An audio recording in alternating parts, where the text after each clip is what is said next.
It is Locked On Jazz for the 20th of October. Wow! What an opening night. The perfect script for the Utah Jazz. A bunch of tough decisions for Will Hardy in his opening night, and he makes them all. The key moments that spurred the blowout. Math was on our side. And Denver? Do you have a problem? It's all coming up on today's edition of Locked On Jazz. Pow! You are Locked On Jazz, your daily podcast on the Utah Jazz. Part of the Locked On Podcast Network, your team every day. Hello, I am David Locke, radio voice of the Utah Jazz, Jazz NBA insider. This is Locked On Jazz, your daily podcast on the Utah Jazz, giving you insight, expertise, geeky numbers, and hopefully making it way better to be a Jazz fan each and every day. Thanks so much for making Locked On Jazz your first listen of the day. We are free on all podcasting apps. We are also available on YouTube. Wow, what a night. Please give us a 5-star review. Also, feel free to drop in the comment section what you thought was the most awesome part of last night. That is my wide open question for you. On YouTube today, if you're watching on YouTube, please subscribe. And then please hit the bell. So my voice is shot. The audio problems were yesterday. I think the audio's right today. I apologize yesterday. I'm not quite sure why it reset. And I have a speaker that I use to get my sound that comes in, so I don't have to wear headphones on all my calls. And for some reason, that was the mic that was picking up yesterday. Holly told me that it got better as the show went on, which is like seriously one of the weirdest things ever. So I have no idea. I super apologize. I really liked yesterday's show too, which is a huge bummer. So anyway, but what was better was the Jazz win last night and the way they played, because that is really the script by which the Jazz, want to play. Will Hardy's talked about playing, and that for them to win games. 7 players in double figures, massive effort, stealing possessions. We'll get into it. They won the math game pretty dramatically last night, and doing it as a collective effort with depth. The Jazz have a bench advantage. They probably lack on the top end of, star players, but they don't lack as you move down the line. They have a depth advantage. And that showed last night. Denver's bench might be particularly putrid. And so in some ways, I think that could have an impact. But I would say that on the other end, I think that's going to be fairly universal for the Jazz almost every night. So that's the ball movement, speed, stealing possessions, effort, juice, and the fans loved it. And the fans loved it last night. The energy in the building was incredible. You could feel it early that the effort was there and the crowd wanted to reward effort. Like last year, frankly, and I don't want to always be comparing, but last year that almost became mocking at one point in time. That there was a moment in time where it felt as though if we got effort, fans got excited and almost mocked it a little bit. That was not the case last night. That was bona fide who you are. That's who Jared Vanderbilt is. That's what keeps him in the league. This does go a little bit to kind of a conversation we've had over the years that you can get particularly guys who, if they don't play hard, they go home, play really, really hard. And the Jazz last night did exactly that. And they were just terrific. There were a bunch of key moments where things had to go right to hold on, and they did. And frankly, that game wasn't close. Like, that's the other thing that I would point out, is that was not a close basketball game. Like, there was not a moment in time in which you actually thought the Jazz were going to lose, other than the script that was playing out felt like the script that I think, at least I would share, that I anticipated and still probably do for a good deal of games, which is the Jazz play really, really hard. At the end of one last night, the Jazz, I think, lead it by 7. I didn't expect them ever I didn't expect a 22-point halftime lead, but then I did expect Denver to walk them down. The threes aren't getting off. The shots aren't falling at the same rate. And Denver walks them down, right? They get it to 14, then they get it to 12, and then the Jazz kind of actually handled it. And we'll dig in a few minutes about kind of what happened there, and the Jazz stretch it back out, and I was like, woo! Like, and then we go to the fourth quarter, you're up 14. Like, that's actually usually you win that game. And then Denver walked it back down, right? They get inside single digits for the first time in the 10-minute mark. They get it to 8 at the 9:33 mark. And you're like, all right, here, like, this is kind of then Jokic MVP stuff, right? That's what you expect, and it didn't happen. Clarkson scores, I think, on Jazz 4 straight points. Conley, I think, hit a 3 maybe in there.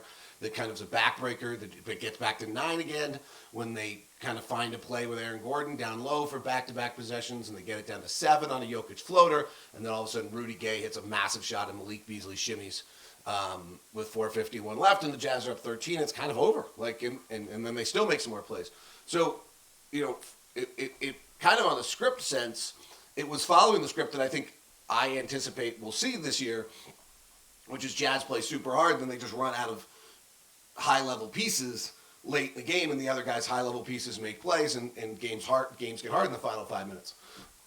Well, last night it didn't happen. The Jazz closed, I think, on a 23-8 run, which was really, really, really impressive. And so that is this kind of a crazy script for the Jazz. It was Will Hardy's first night. Now, I'll go into the key moments, but I thought there was a surprisingly big amount of decisions that Will Hardy had to make on night 1 of his career.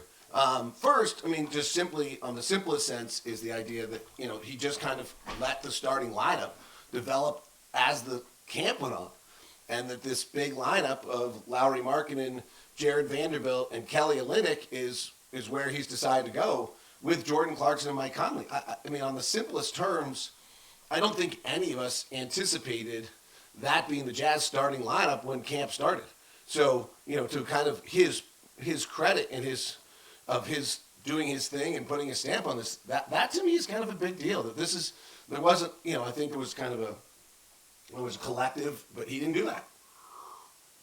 He came in here, he looked what he believes in, and he let this team kind of materialize as he wanted to, and in fact it did. And then, you know, as the night went on, there were just a bunch of really big substitution decisions, but there was also a game plan element last night.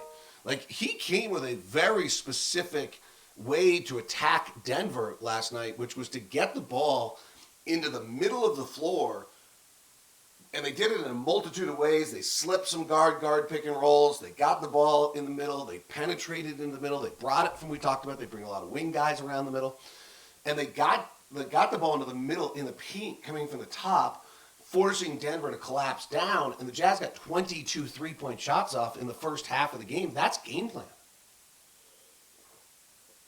And then part 2 of the game plan last night that was super impressive was Denver's inability to get threes.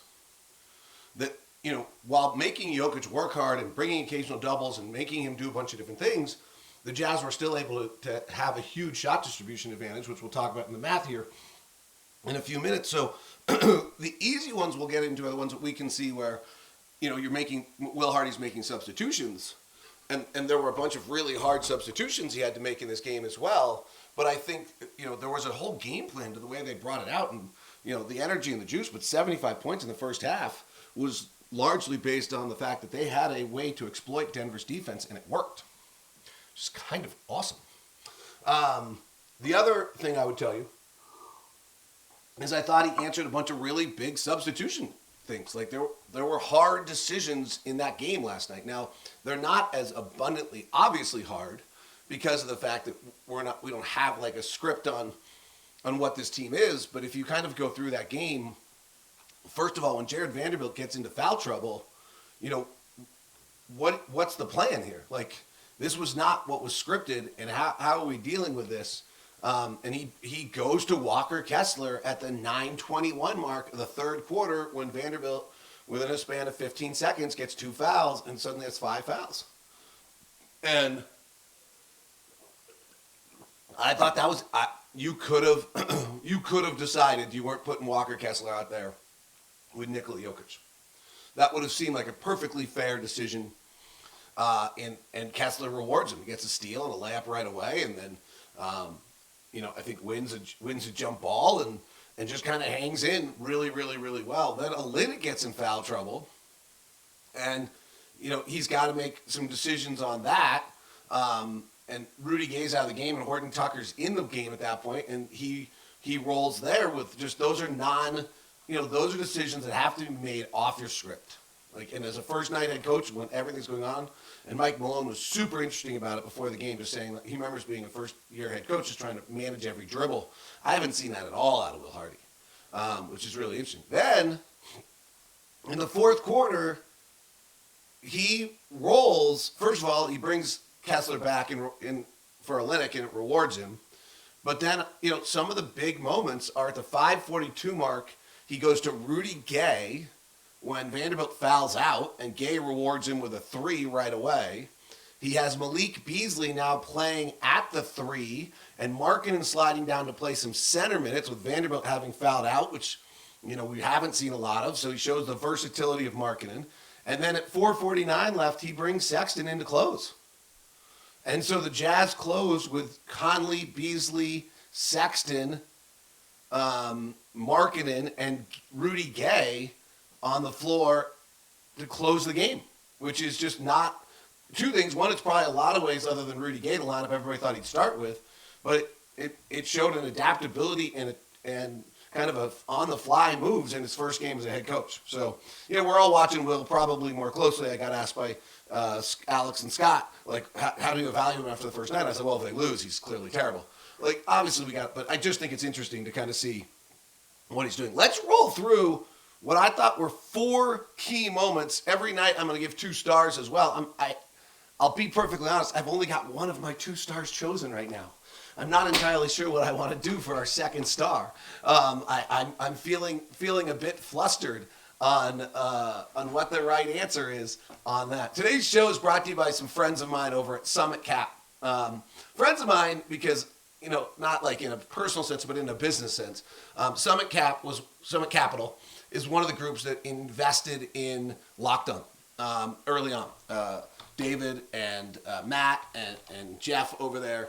Jeff was the one who really, I think believed in Locked On and then brought in the other 2 guys and kind of shared with them the vision of what we had going on. And then they invested in us. But what I thought was super interesting is they didn't really know media. So that's pretty nerve-wracking. My partner actually was super nervous about bringing him in. And I was like, well, I want local investors, blah, blah. And what ended up happening was that they were perfect. They never told us how to do things. They asked smart questions, and they never gave us a false timeline. So they're neat people. It's Summit Capital. And what they're looking for right now is to provide capital for management seeking to buy out owners of businesses that they work in. So if you work for a company, the owners are maybe stagnant. They've done their deal. They don't need to put in the pressure of trying to push the company to a new level. You buy them out using the capital provided by Summit Cap, and you go business with Summit Cap, and you break through and have massive success and do great things because you know how that business works and where you can take it. So if that's the case for you, or someone who's in that position, contact Matt. You can just text him at 801-796-2033.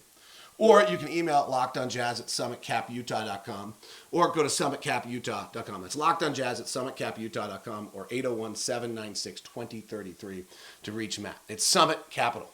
Today's show is also brought to you by our friends over at betonline.net. Jazz were 8-point underdogs at home yesterday, by the way.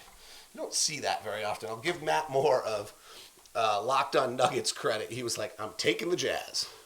8-point dog on opening night. I'm taking the Jazz. Tonight, Arizona and New Orleans play in the Amazon game, -2.5 for Arizona on that one.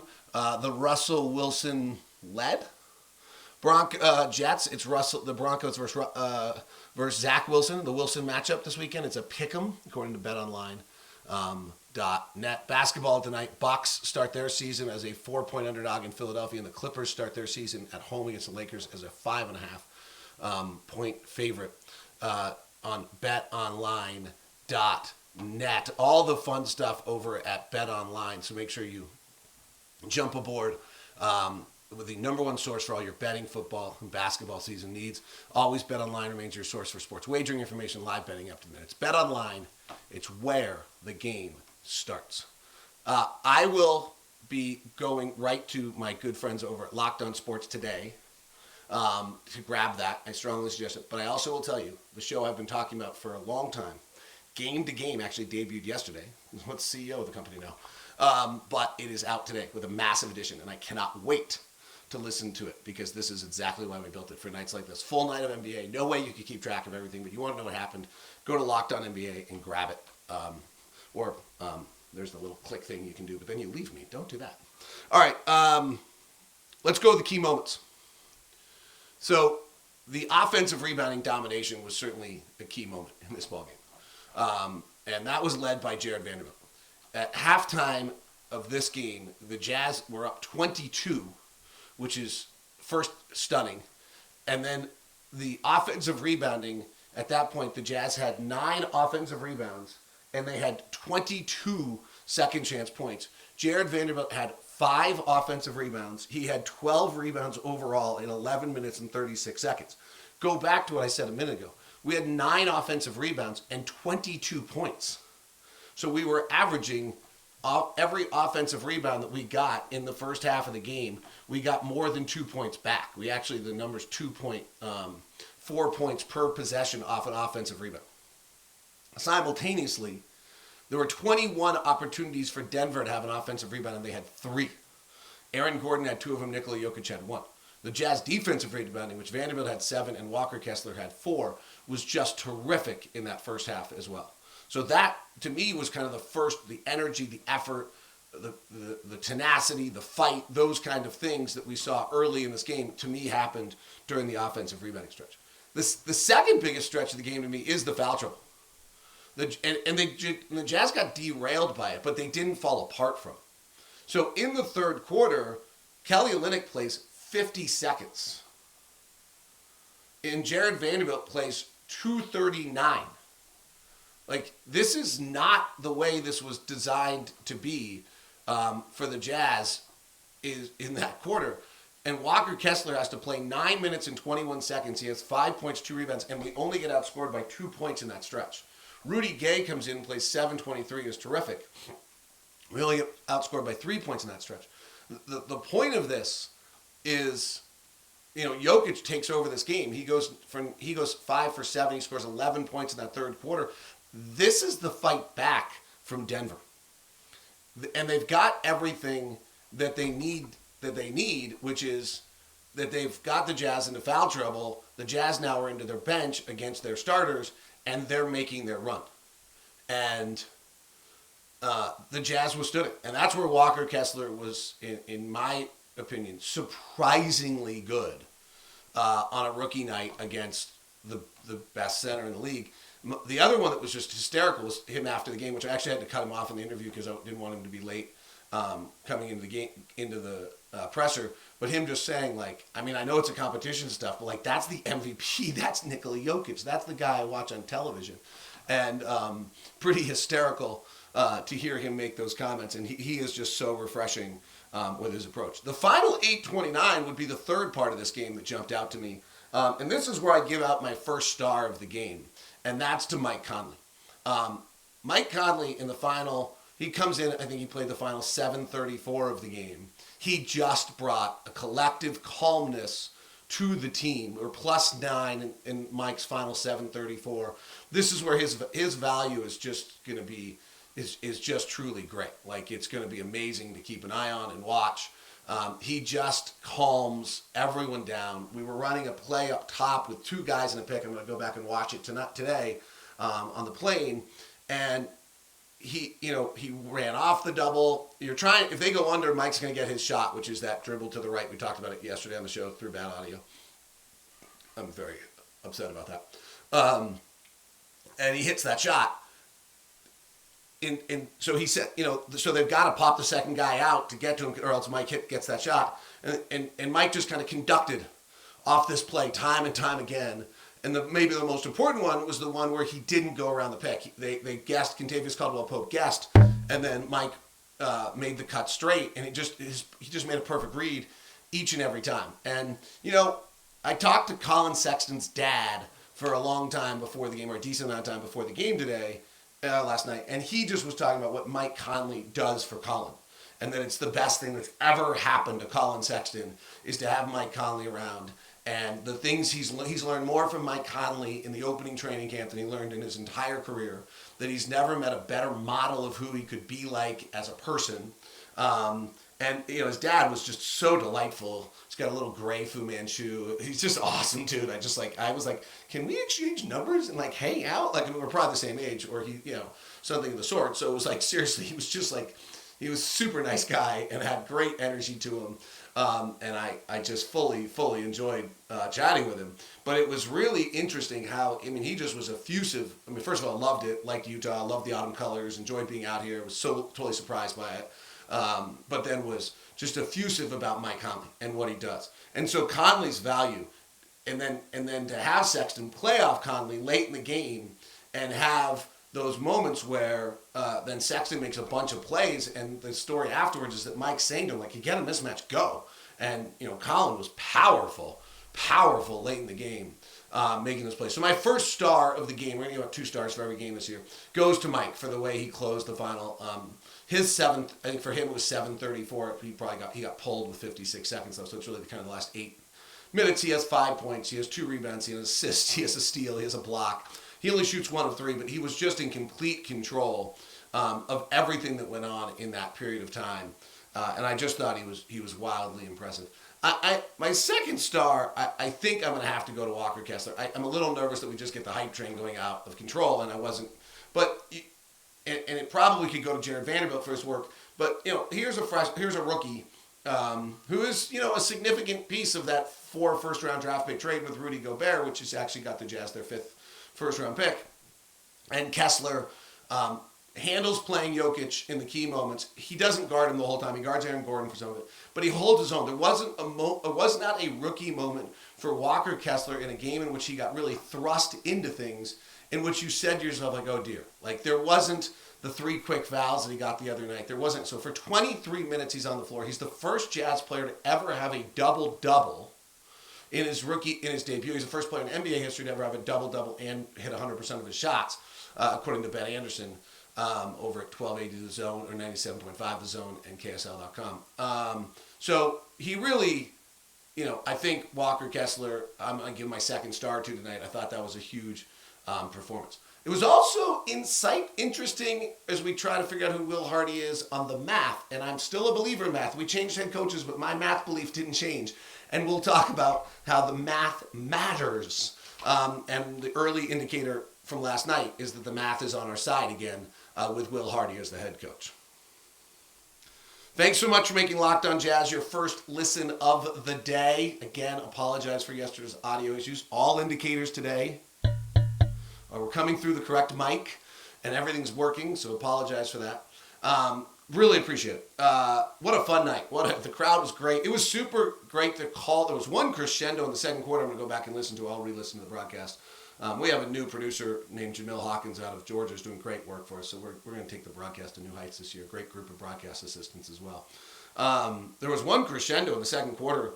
Just unexpected, right? You kind of go into games and and you think about, like, okay, we're going to have big moments here, but it's just, the place exploded in the second quarter and I think it was, you could feel it bubbling, and it was almost as though it was a delayed crescendo of, like, is this really true? Is this really going on?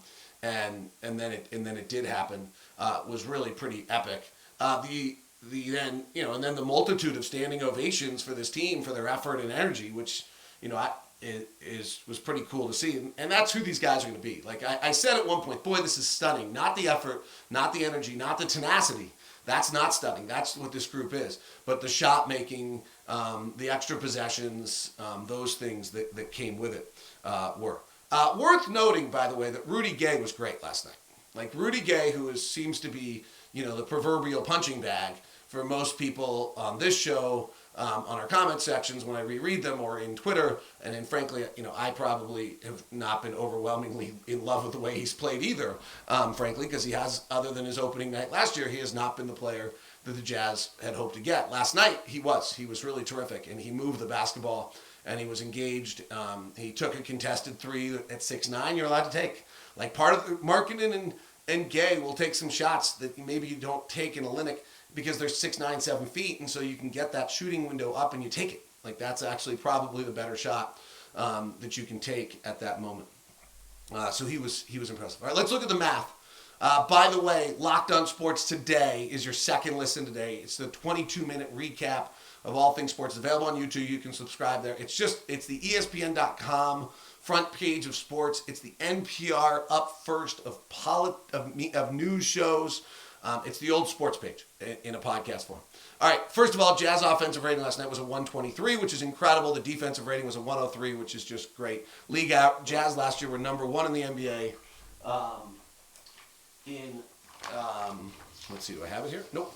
The Jazz were number one in the NBA last year in offense at, I think, about a 113, 114. So if you're at 123, you're sure great. We shot lights out. We were the 96th percentile. In shooting, both teams turned the ball over way too much. Here are some of the numbers, though, where we really win the math game. One is we recovered 42% of our own misses. Now, that's not a sustainable number, but that's pretty awesome. 42% of our own shots we recovered as offensive rebounds. Denver got a lot of shots at the rim last night. So Denver took 43% of their shots at the rim. Anything over 35 is elite. The Jazz, as the season goes on, I think your optimum shot distribution in my mind is 35% of your shots at the rim, 20% of your shots in the mid-range, and 45% of your shots as threes. We took 41% of our shots as threes last night. We took 32% of our shots at the rim, and we took 27% of our shots in the mid-range. Seems a little high. A lot of them were floaters.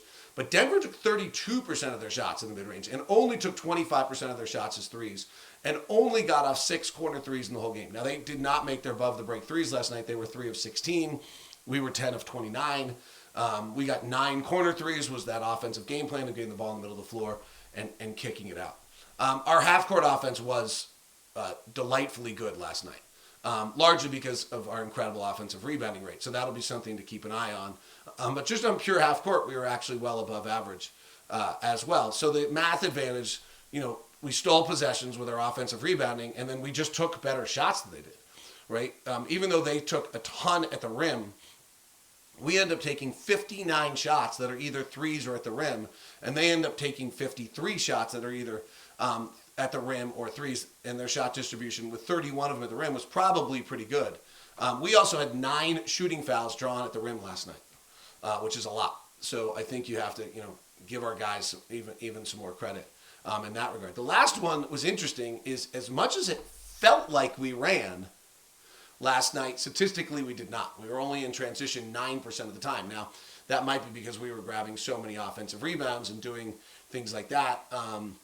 Or maybe it was because of, we just didn't run off steals last night and we just didn't get out. So that one's worth keeping an eye on. Statistically, despite the fact that we're talking about pace and all these things, and everyone's talking about how fast we played, the numbers don't actually show us playing that fast. The last one that is worth mentioning is that Denver looked terrible.